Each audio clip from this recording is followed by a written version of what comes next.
A lonely gray wolf sits in a small cage with a concrete floor. His name's Bear, and this tiny room is a dilapidated roadside zoo in Pennsylvania that's been his home for most of his life. What Bear doesn't know, however, is that on this particular day, he isn't quite so alone.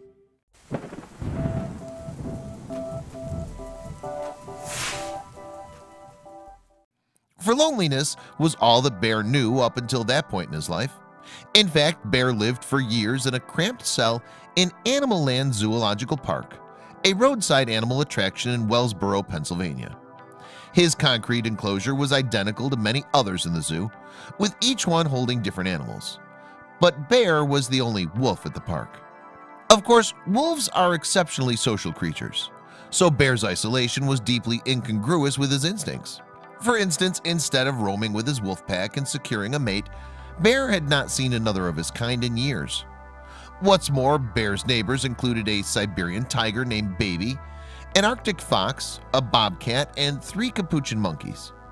A pair of black bears named Sean and Sandy were also kept in 2 close quarters at the roadside zoo.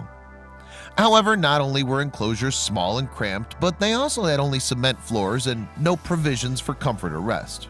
These barren cells restricted the animals' movement, and Animal Land apparently did not provide them with any additional stimulation or exercise.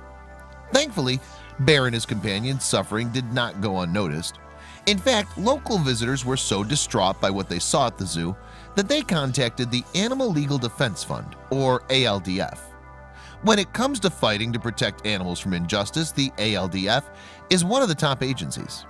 Therefore, in March 2016, the group filed a federal lawsuit against Animal Land for not providing adequate care for the animals. However, Animal Land's owners, James and Kathleen Melko, claimed that they weren't mistreating the animals. In fact, they argued that they'd been helping the animals for the past 14 years. Not surprisingly, though, the ALDF's investigation showed this to be untrue. Within months, Animal Land and its owners were charged with violating the Endangered Species Act, or ESA, as well as the Pennsylvania State Game Commission regulations that define how to humanely care for captive animals. But it wasn't just the small cages and lack of exercise or stimulation that led to ALDF's victory. Looking back at Animal Land's history, the ALDF found that the zoo had over 60 violations from USDA inspections in the past few years. In fact, Animal Land had failed to meet the most minimal of requirements for proper care as defined by the Animal Welfare Act. Even the infrastructure of the zoo itself was in such decline that the lawsuit declared it a public safety hazard, as there was a risk of animals escaping. In addition to this, the lawsuit focused on the zoo's endangered species, Bear and the Siberian tiger Baby. Laws that protect endangered species apply to every member of that species, said Stephen Wells, executive director of the ALDF. Whether in the wild or captivity, the law remains the same. The animals at Animal Land are suffering and intervention is required. For evidence in the lawsuit, ALDF relied on photos, first-hand accounts from visitors, and expert analysis.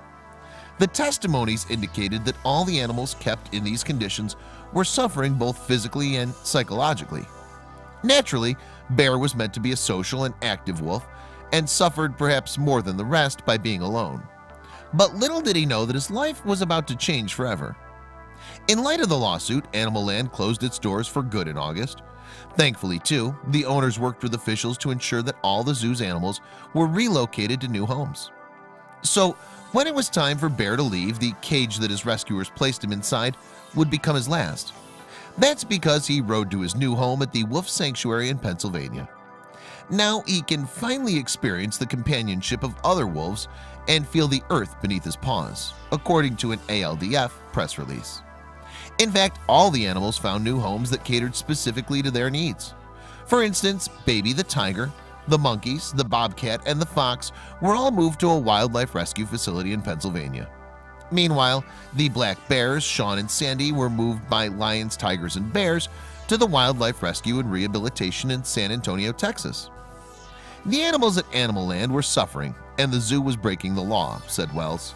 We're happy to have helped these long-suffering animals find habitats that meet their needs as wild animals, and we're relieved that they're finally free from their cramped and dilapidated quarters at Animal Land.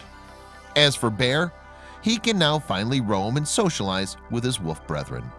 He's safe, well cared for, and will live the rest of his life cage-free. I hope you liked this video. If so, please hit the subscribe button and click on the bell icon to make sure you never miss a video from our channel.